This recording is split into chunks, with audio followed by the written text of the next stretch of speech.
d'abord, j'aimerais vous remercier de cette visite. Toujours un exercice agréable. J'ai 63 ans, je m'appelle Étienne Thévaux, je suis un pur produit, disons, francophone de Suisse. Et vous savez que chez nous, on a la chance d'être un État multilingue et multiculturel. Donc, je m'exprime volontiers en allemand aussi, en italien, voire dans notre quatrième langue nationale. Mais je reste très attaché à la culture, disons, latine. Ça, c'est une fatalité. Quand on est né sur les bords du lac Léman, on est plutôt un homme du Sud qu'un homme du Nord, un homme de la culture de la vigne plutôt qu'un homme de la culture de la bière. Je suis marié, j'ai une épouse indonésienne, mariée depuis 35 ans, un fils et une fille.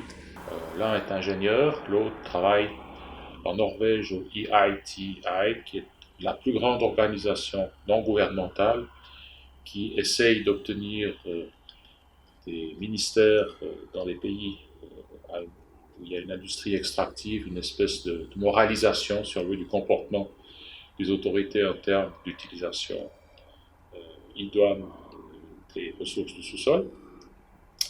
Je suis en Tunisie depuis une année, je crois. Oui, ça fera une année la semaine prochaine. J'ai fait des études de droit, ensuite des études d'arabe islamique et travaillé d'abord dans le secteur pétrolier pendant quelques années, jusqu'au moment où je me suis aperçu que finalement, l'argent n'étant pas une fin en soi, j'ai commencé un peu à plafonner, j'ai regardé autour de moi qu'est-ce que je pouvais faire avec ce que j'étais devenu pendant ces quelques années. Et c'est là que j'ai fait le concours d'entrée au département fédéral des affaires étrangères, il y a maintenant 32 ans. Voilà. Je ne vais pas entrer dans les détails parce que je serais fier et content de le faire parce qu'il y a beaucoup à faire et beaucoup à dire. La Suisse accompagne le processus de réforme depuis la révolution de Jasmin. Cette ambassade est devenue la plus importante ambassade de Suisse dans le monde arabe, du point de vue particulier de son staff. On est une cinquantaine ici, donc je crois, en tout cas les 2 tiers, si ce n'est les 3 quarts de Tunisiens, et je profite de l'occasion pour dire combien on est heureux, non seulement de les avoir avec nous, mais aussi du travail excellent qu'ils accomplissent. Ils travaillent pour nous, mais ils travaillent aussi pour la Tunisie, et ils travaillent aussi pour les rapports entre la Suisse et la Tunisie. Donc, mes souhaits, d'abord, c'est que cette révolution donne, disons, tienne toutes les promesses qui sont les siennes. Je crois qu'avec la formidable maturité des Tunisiens, la richesse du capital humain ici, c'est gagné. Mais comme je vous disais tout à l'heure avant qu'on commence cette interview, si la Suisse a eu à peu près 720 ans pour devenir ce qu'elle est, 8 ou 9 ans à l'échelle du temps, c'est peu.